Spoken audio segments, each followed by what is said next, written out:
स्वागत है आपका न्यूज 18 जम्मू कश्मीर लद्दाख हिमाचल में। मैं हूं विशाल और आप देख रहे हैं पहली खबर। जिला कठुआ के नगरी तहसील में गाड़ियों की तेज रफ्तारी के बायस एक सड़क हादसा पेश आया है। ताजा मामला पलगी नगर रोड पर सामने आया। यहां स्कूटी सवार सुमन बाला नामी खातून टीचर को तेज रफ्तार डंपर ने टक्कर मार दी, जिसकी वजह से खातून की मौके पर ही मौत हो गई। जिसके बाद मुश्तइल लोगों और अहले खाना ने खातून की लाश सड़क के बीच रखकर सड़क बंद कर दिया और जिला इंतजामिया के खिलाफ नारेबाजी की। जबकि मौके पर पहुंचे तहसीलदार नगरी को भी एहतजाज का सामना करना पड़ा। वहीं जबकि सामाजिक कारकुन नरेश कुमार का कहना था कि सड़कों पर चलने वाले बेलगाम डंपर आए रोज बेगुनाह लोगों की मौत का सबब बन रहे हैं।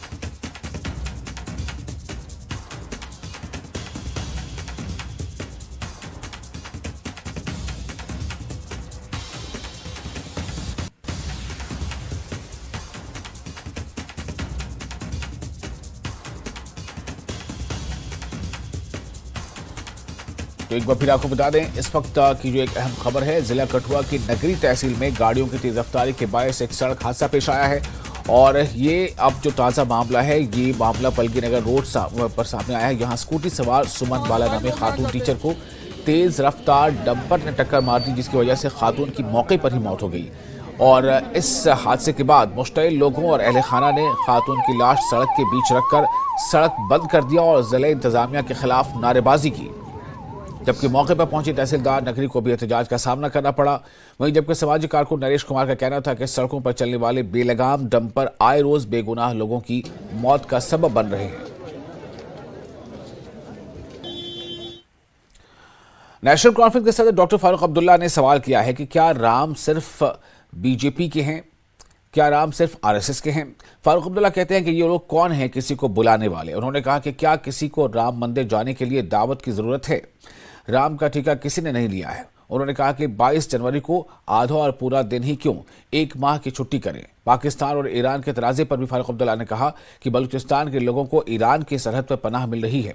पाकिस्तान इससे खुश नहीं है। वो समझते हैं कि ये उनके लिए खतरा है। राम का और कोई घर नहीं है। यहाँ जो राम के मंदिर हैं वो क्या बेकार के लोग हैं, मंदिर हैं। राम हर जगह पे है। वो उस जगह पे भी है जहाँ मंदिर नहीं है, क्योंकि वो विश्व का राम है, वो एक तबके का राम नहीं है। ये बात याद रखिएगा। ये जो फैला रहे हैं हिंदू हिंदू हिंदू, वो गलत है। ये अपनी पुस्तकें नहीं जानते हैं। राम विश्व का राम है, याद रखिएगा। रशिया में कोई मंदिर है, मगर राम वहाँ भी है। हर जगह राम है। राम क्या सिर्फ बीजेपी का है? राम क्या सिर्फ आरएसएस का है? वो कौन है किसी को बुलाने वाले? बताइए मुझे। वो क्यों निमंत्रण दे रहे हैं? क्या राम के मंदिर में जाने के लिए आपको निमंत्रण चाहिए? ये तो ट्रस्ट की तरफ से आ रहा है। मैं जा रहा हूँ उम्रा के लिए। क्या मुझे वहाँ से चिट्ठी आनी चाहिए कि तुम आओ, काबा को के सामने आओ? क्या मुझे निमंत्रण आ रहा है? इन्विटेशन तो इसमें इन्विटेशन जो इनकी गलत थी। राम का किसी ने ठेका नहीं ले रखा है। राम सबका है, और अगर सबका है, इन्हें क्या ठेका रखा है? आज देखिए यहाँ पे घरों पे चिट्ठियाँ डाली जा रही हैं। कौन डाल रहा है? कौन संस्था है जो डाल रही है? बताइए। लेकिन सर आप ये क्यों राम को सिर्फ अपना समझते हैं? लेकिन आप ही के कोलेशन पार्टनर जो हैं, चाहे अरविंद केजरीवाल की बात करें, अखिलेश यादव की बात करें, उन्होंने उस इनविटेशन को एक्सेप्ट किया है और कहा हम जाएंगे। लेकिन कांग्रेस ने अभी डिक्लाइन किया, तो आपको लगता है कि उनकी भूल है? कोई करेगा या नहीं करेगा, किसी को जोर नहीं है। सर हाफ डे अनाउंस किया गया है सेंट्रल गवर्नमेंट की तरफ से। अरे फुल डे करे। हाफ डे का क्या मतलब है? फुल डे करे। मालिक है हिंदुस्तान की है, वो क्यों नहीं 1 महीने की छुट्टी करे? हमारा क्या जाता है? करें। अच्छा, हम छुट्टी में घर में बैठ के आराम करेंगे। और आगे बढ़ते हैं। कश्मीरी पंडित 19 जनवरी को एक्सोडस डे के तौर पर मनाते हैं। 1990 में पैदा हुए हालात से मजबूर होकर कश्मीरी पंडित कम्युनिटी को वादी कश्मीर से माइग्रेशन करनी पड़ी थी। उन्होंने पनाहगुज़ी बनकर जम्मू, दिल्ली और मुल्क के दीगर मकामात पर पनाह ली। माइग्रेशन की वजह से कश्मीरी पंडितों ने अपने पीछे अपना सब कुछ छोड़ दिया और उन्हें अपनी जान बचाने के लिए अपने आबाई वतन को छोड़ देना पड़ा। कश्मीरी पंडितों की तरफ से मनाया जा रहा एक्सोडस डे इस खौफनाक दिन की निशानदेही करता है जब 1990 में कम्युनिटी को गैर मुअय्यना मुद्दत के लिए उनके घरों से बेदखल कर दिया गया था। 34 साल बाद भी कश्मीरी पंडित अपने ही मुल्क में पनाहगुज़ी बने हुए हैं। अब वो चाहते हैं कि हुकूमत इनके लिए बाज़ाबादकारी की पॉलिसी लेकर आए।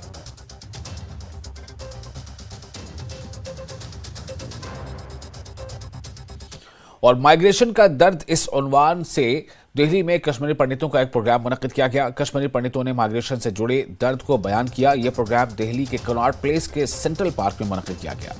कश्मीरी पंडितों की मुख्तलिफ तंजीमों ने शिरकत की। यूथ फॉर परमानेंट कश्मीर समिति दिल्ली, रूट्स इन कश्मीर जैसे तंजीमों ने हिस्सा लिया।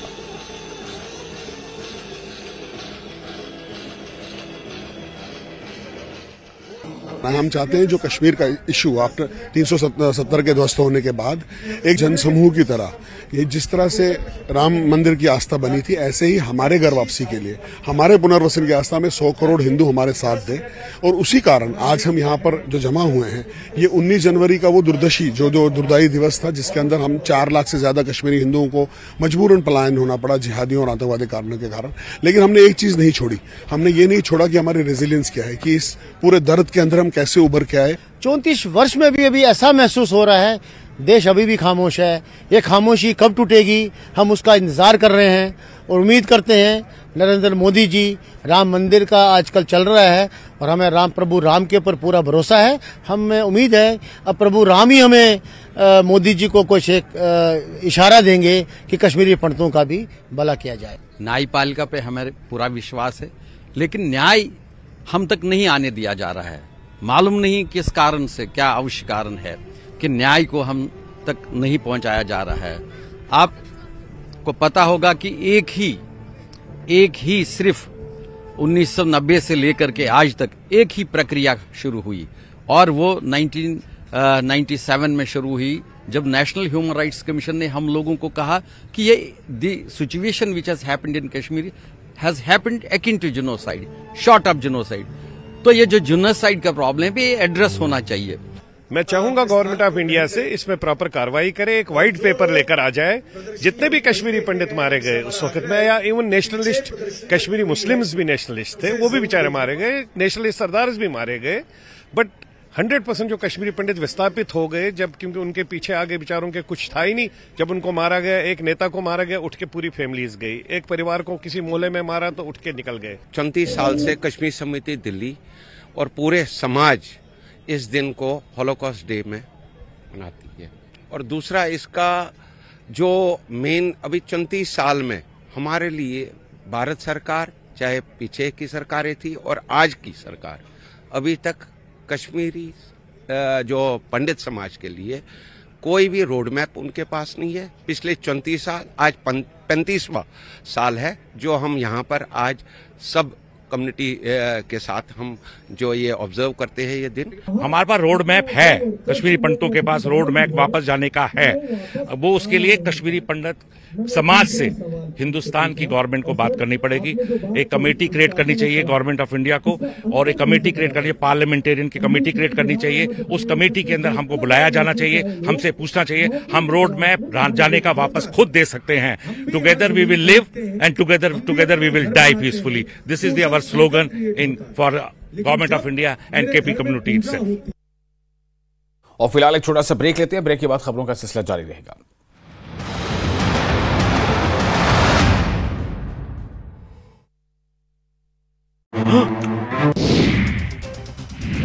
बाईस जनवरी को अयोध्या में राम मंदिर में प्राण प्रतिष्ठा के मौके पर प्रसिद्ध तीर्थ स्थल माता वैष्णो देवी का सजाया जाएगा दरबार। मनाली में बर्फबारी नहीं होने के कारण लोगों की बड़ी चिंता। करीब 2 महीनों से बारिश और बर्फबारी नहीं होने के कारण चारों ओर चल रहा है ड्राई स्पेल। हिमाचल में इस बार बारिश और बर्फबारी न होने के कारण काफी हुआ नुकसान। पिछले 3 महीने से बारिश नहीं होने से पूरे प्रदेश में सूखे जैसी स्थिति। गर्भगृह में स्थापित रामलला की प्रतिमा की पहली तस्वीर आई सामने। न्यूज 18 पर देखिए एक्सक्लूसिव तस्वीर। श्यामल रंग में है रामलला की प्रतिमा। मूर्तिकार अरुण योगीराज ने बनाई है मूर्ति। प्राण प्रतिष्ठा से पहले राम मंदिर की सजावट का काम जारी। मंदिर के ऊपर लगी लाइटें, अंदर भी हो चुकी जगमग रोशनी। रामलला के विग्रह में वास के बाद पूरी तरह से सज संवर रहा है मंदिर।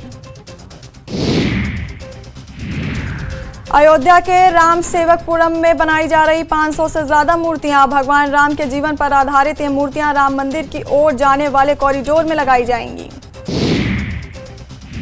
यूपी एटीएस ने अयोध्या से 3 संदिग्धों को हिरासत में लिया। संदिग्धों से पूछताछ कर रही एटीएस। खालिस्तानी माफिया कनेक्शन का शक।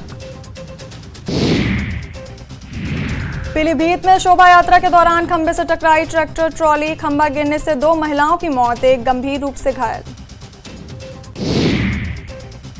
एटा में मिट्टी खुदाई के दौरान हादसा। मिट्टी गिरने से दबे 8 लोग, एक की मौत। सरकारी टंकी बनाने के लिए खोदा गया था गड्ढा।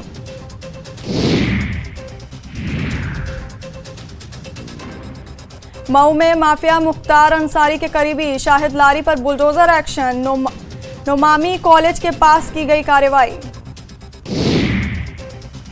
बांदा पुलिस ने लूट की वारदात का किया खुलासा। 24 घंटे के अंदर 3 आरोपी गिरफ्तार। लुटेरे से 35,000 रुपए, ई रिक्शा और बाइक बरामद।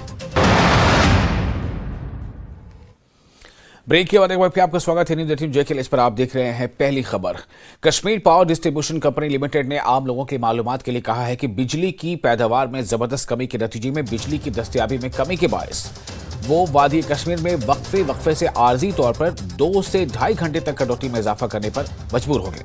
जैसे ही काफी बिजली दस्तयाब होगी तो आर्जी कटौती के औकात में किए गए इजाफे को वापस ले लिया जाएगा। Kashmir power distribution company limited ने ऐलान किया है कि खुश्क साली और बड़े पैमाने पर बिजली की चोरी की वजह से वादी में अहम औकात में कटौती को 2 से 2.5 घंटे तक बढ़ाया जाएगा। वादी के लोगों ने इस पर अदम इत्मीनान का इजहार किया है और इनका ख्याल है कि इस कटौती से हालात मजीद खराब होंगे।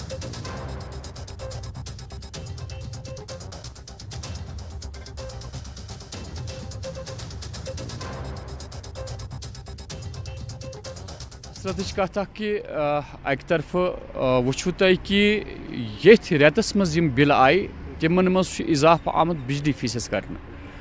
दमे तरफ तुम अमी रेत ये ऐलान करान कि वन हसा यू तुम मजीद कटौती 2 घंटन हज कर।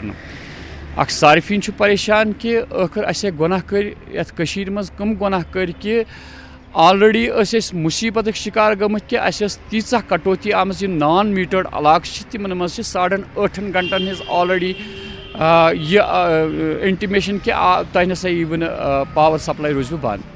वन ये सात तुम 2.5 घंटन इजाफा करान यह मुसीबत वादिया मज यिस कत पावर स्टार्ट पे ये वन मज वातान पावर वुचान ये पावर तो वो कटोलमेंट करान यह नो अस खतर क्या मगर चलो थोड़ा बहुत तथ कोर तो अब हर दिन आगे आ जाएंगे। इससे तो और भी हमारी जो प्रॉब्लम है कश्मीरी लोगों की यह बढ़ती जाएंगी। आवामस तक सोचुन कि अगर पावर कित कन कर मतलब कि इस्तेमाल क्या कम पावर वहाँ से पीछे हमको जो जहाँ 4 हीटर हम जला रहे हैं वहाँ 2 अगर बायलर चलो थोड़ा सा डालना है वो भी डालना है, या गीज़र की हमको ज़रूरत होती है। सर्दी में गर्म पानी चाहिए, हर एक चीज़ के लिए गर्म पानी लगता है। तो इसलिए आवाम का भी एक फ़र्ज़ बनता है, उसकी भी एक जिम्मेदारी बना कि सुदगत पन्नी जो जिम्मेदारी है कौम के प्रति वो उसको निभाना चाहिए। और गवर्नमेंट की भी चाहिए कि भाई ये दोनों हाथ से हाथ मिलाकर चले जिससे कि ये जो हमारे हर्ष दिन है ये निकल जाए। और बारिश और बर्फबारी न होने की वजह से खुश्क साली जैसे हालात पैदा हो गए हैं। गुज़िश्ता 1 माह से जारी खुश्क मौसम का सिलसिला अब किसानों और काश्तकारों के लिए मुश्किलात पैदा कर रहा है। दरियाए जेहलम और वुलर झील में पानी की सतह में कमी देखी जा रही है। महकमा ज़राअत के डायरेक्टर का कहना है कि अगरचे जल्द बारिश और बर्फबारी न हुई तो आने वाले दिनों में किसानों को पानी की किल्लत का सामना करना पड़ सकता है। उन्होंने कहा कि ये सबके लिए लम्हे फिक्रिया है।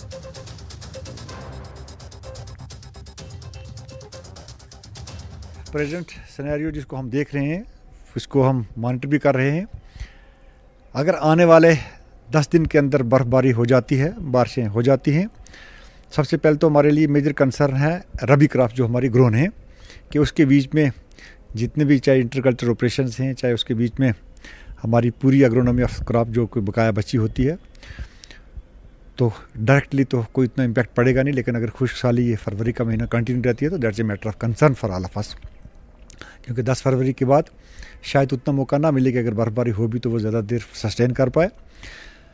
तो जहाँ तक आने वाले खरीफ का ताल्लुक है, सबसे पहले मैं आपको बताऊं कि डिपार्टमेंट ऑफ एग्रीकल्चर ने अपनी यूनिवर्सिटी के साथ मिलके we are already on a job. एक सप्लीमेंट्री प्लान जो है हमने ऑलरेडी डॉक्यूमेंट किया हुआ है, इसमें कोई परेशानी की बात नहीं है। वादी में जारी खुश्क मौसम के पेश नज़र खानका फैज़ पनाह तराल में नमाज इस्तिस्का अदा की गई। लोगों ने एक बड़ी तादाद में नमाज अदा की और वादी में रहमत बारा और बर्फबारी के लिए खुसूसी दुआएं की गई। मौलाना शबीर अहमद ने लोगों से अपील की है कि वो दीन के रास्ते पर चलें।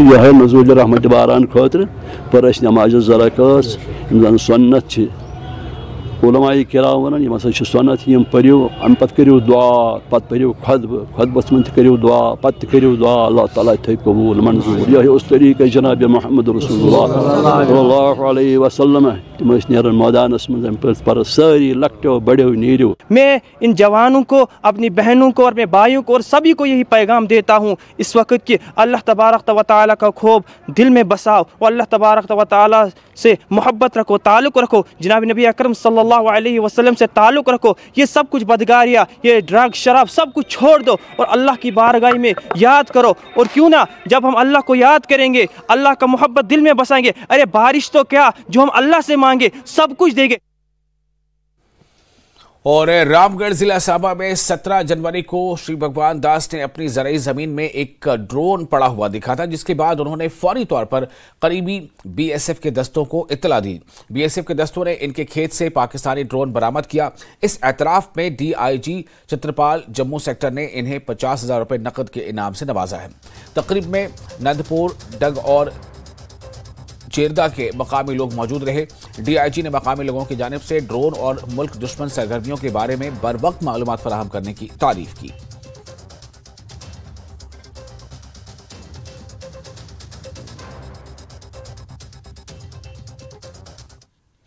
वजीर दिफा राजनाथ सिंह ने उत्तराखंड के ढाकपाल से बीआरओ के जरिए तामीर करदा 35 बुनियादी ढांचे के प्रोजेक्टों का इफ्तिताह किया है। इसमें लद्दाख में 9 प्रोजेक्टों का अमली तौर पर इफ्तिताह किया गया। लद्दाख में प्रोजेक्ट विचायक के जरिए मुकम्मल किए गए 7 प्रोजेक्ट शामिल हैं।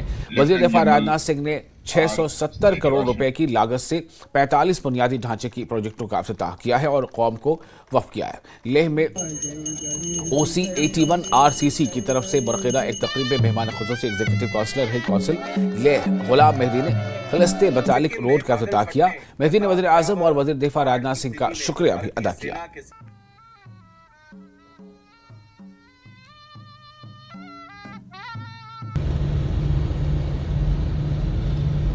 Lieutenant general R Srinivasan.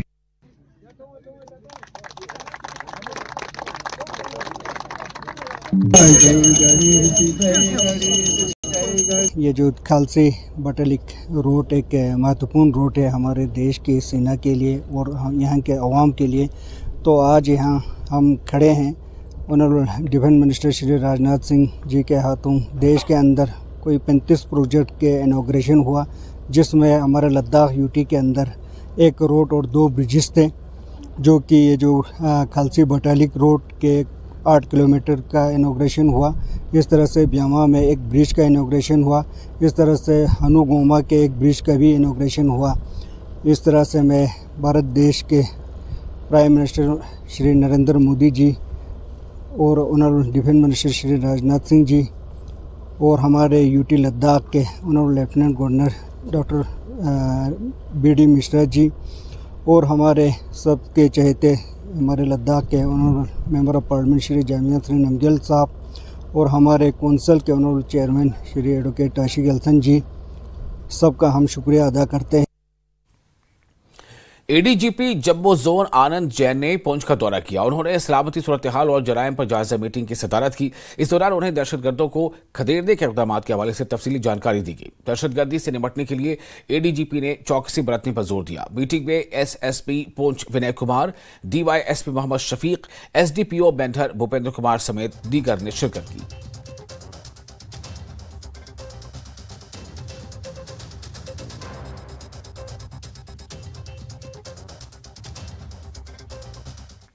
और वज़ीर दिफ़ा राजनाथ सिंह ने इस मौके पर करगिल के 3 प्रोजेक्ट्स का भी इफ्तिताह किया। इस सिलसिले में मुनक़िदा तकरीब पर चेयरमैन और chief executive councillor Mohammad Jaffar Akhoon मेहमान खुसूसी थे। उन्होंने BRO के विजायक का शुक्रिया अदा किया और एक रंगारंग प्रोग्राम भी मुनक़िद किया गया।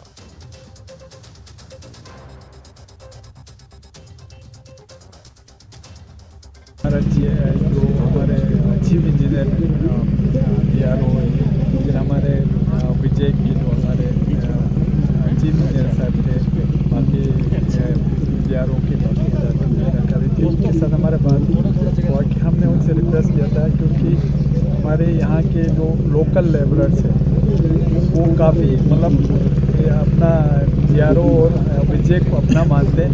पता नहीं लोगों में एक मोहब्बत सा है कि बाकी आप जगह जाने से ज़्यादा वो लोग कहते हैं कि हमें यहाँ पे एम्प्लॉयमेंट मिलना चाहिए। तो हमने इनसे रिक्वेस्ट किया है जितना हो सके हमारे लोकल यूथ को या लोकल लोगों को उसमें हमारे विजय के जो प्रोजेक्ट्स हैं, जो भी रोड के काम चल रहे हैं उनमें ले लें।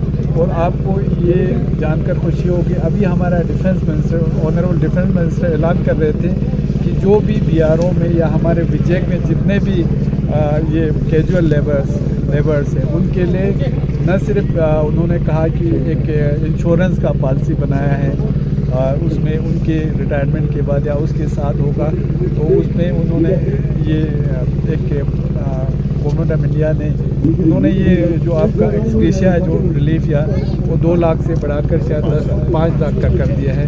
तो हम ऑनरेबल रक्षा मंत्री और गवर्नमेंट ऑफ इंडिया के बहुत मशकूर हैं कि वो हमारे लद्दाख में बर्फबारी नहीं होने की वजह से मौसम खुश्क बना हुआ है। लोग मौसम को लेकर फिक्रमंद हैं। वहीं बर्फबारी न होने की वजह से मुस्तकबिल में पानी का मसला भी हो सकता है। ऐसे में द्रास सब डिवीजन के मुतअद्दिद गांवों के मसाजिद में बर्फबारी के लिए दुआओं का एहतमाम किया गया।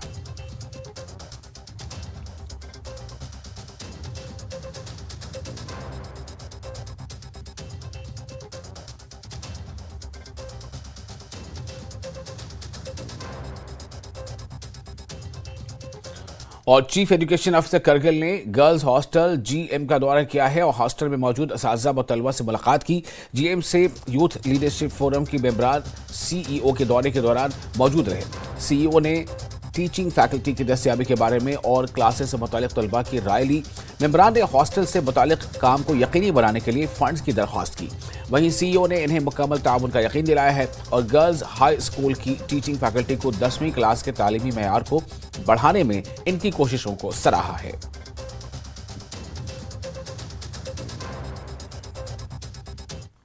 शहीद कैप्टन तुषार महाजन रेलवे स्टेशन का नाम बदलकर शहीद कैप्टन तुषार महाजन उधमपुर रेलवे स्टेशन किया जाएगा। इस सिलसिले में एक ऑर्डर जारी किया गया है। जम्मू कश्मीर हुकूमत की तरफ से जारी करदा सरकारी हुक्म के मुताबिक शहीद कैप्टन तुषार महाजन रेलवे का नाम जो है वो तब्दील करने को मंजूरी दी गई है। मकामी लोगों ने इस पर खुशी का इजहार किया है।